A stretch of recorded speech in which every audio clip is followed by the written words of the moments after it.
Cette semaine, l'histoire que j'ai choisi de raconter ne s'inspire d'aucun événement historique, aucun rave, aucun.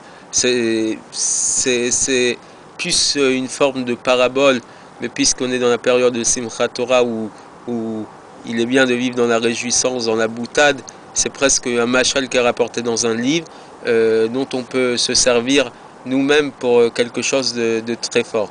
Vous allez comprendre à travers l'histoire que je vais raconter, puisqu'on rapporte que dans une ville, ça peut se trouver dans n'importe quel endroit du monde, en Europe de l'Est, en Afrique du Nord, en terre d'Israël, peu importe la ville où ça se trouve.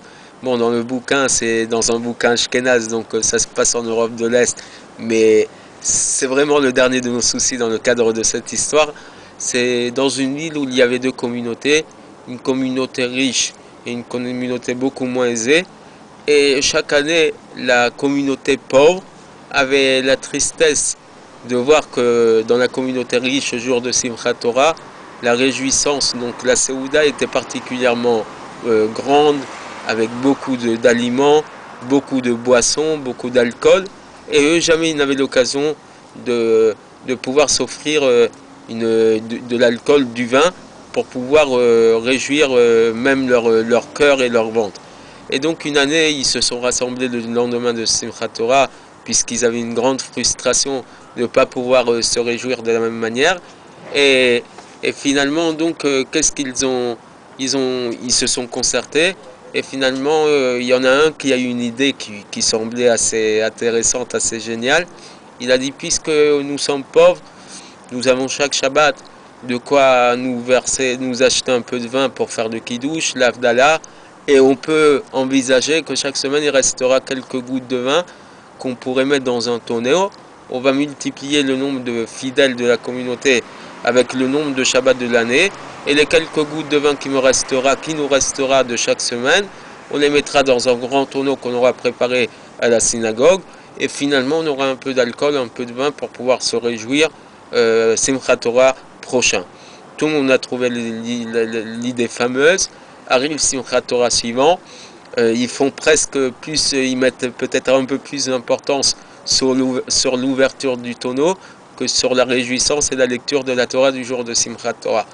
Quand ils ouvrent le tonneau, ils sont tous stupéfaits de se rendre compte qu'au lieu d'avoir du vin dans le tonneau, ils n'ont que de l'eau. Et donc ils se regardent tous très gênés les uns les autres. Et finalement, il y en a un qui a le premier le courage d'ouvrir la bouche, et il dit ceci: je suis tellement pauvre que quand j'achetais mon vin pour le kiddush et l'avdallah, il ne me reste plus du tout de vin. J'ai juste de quoi me remplir le verre pour le kiddush et l'avdallah de chaque Shabbat. Et donc je me suis dit, comme de toute façon tout le monde va emmener de l'alcool, du vin dans ce tonneau, au maximum les quelques gouttes d'eau que je rajouterai chaque semaine, ça allait un peu atténuer la force et la violence de l'alcool. Et donc c'est pour ça que moi chaque semaine j'ai mis de l'eau, et je pensais que ça allait passer inaperçu. Et finalement ils se sont tous regardés et ils ont compris qu'ils avaient tous eu la même réaction devant chaque Shabbat de l'année, et finalement ils se sont retrouvés avec un grand tonneau d'eau plutôt qu'un grand tonneau de vin.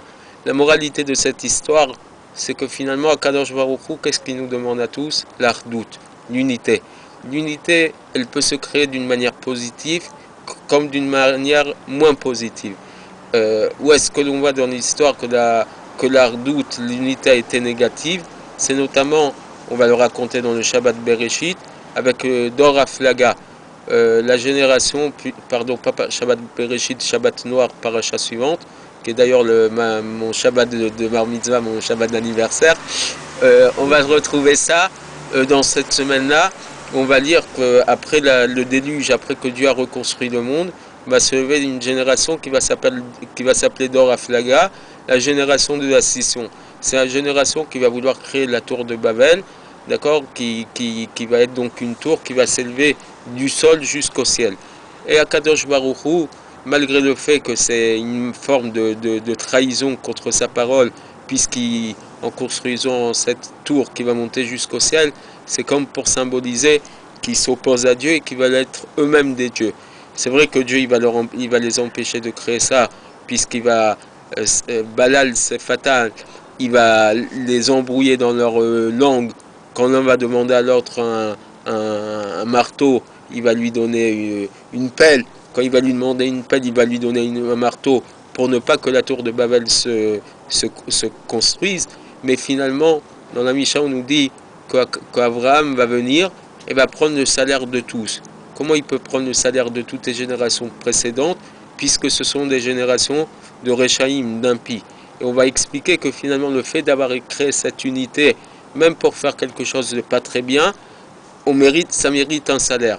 Ils ne vont pas prendre eux-mêmes le fruit de leur labeur, parce que c'est une unité mauvaise, une unité négative, mais il y a quand même quelqu'un qui va reprendre les fruits de cette ardoute-là. Et comme dans cette histoire où au lieu d'avoir du vin, ils se sont tous, sans se donner les mots, mis de l'eau dans leur tonneau, nous aussi, Akadosh Baruch Hu, il nous demande de faire l'unité, l'ardoute, créer l'unité.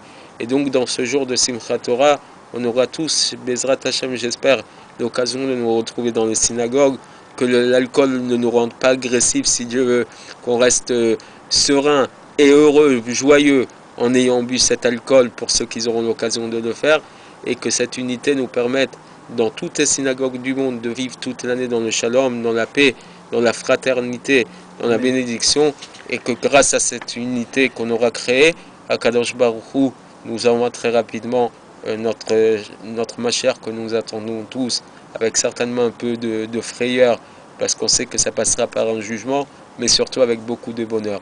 Chag Sameach et à la semaine prochaine.